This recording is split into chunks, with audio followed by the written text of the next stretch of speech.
En visite dans l'Hexagone,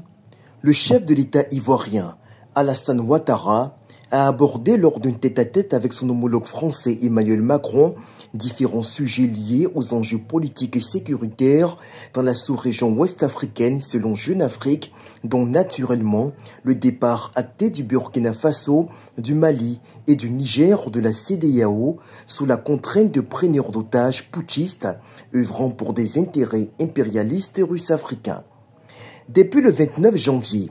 la rupture entre l'instance sous-régionale et l'Alliance des États du Sahel étant effective, le numéro 1 ivoirien a tout de même tenu à rassurer le locataire de l'Élysée quant à la volonté de l'État de Côte d'Ivoire de poursuivre son assistance aux quelques 65 000 réfugiés burkinabés pris en charge par le contribuable ivoirien dans le nord du pays.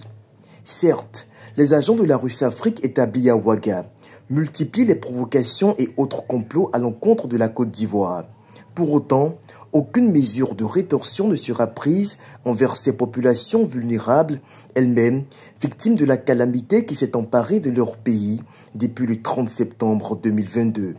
Pendant ce temps, des informations crédibles en provenance de Ouaga, ébruitées ces dernières heures par des sources introduites, font état de complots en préparation pour déstabiliser la Côte d'Ivoire avec en projet la création d'un mouvement armé qui prendrait le Nord comme point d'ancrage.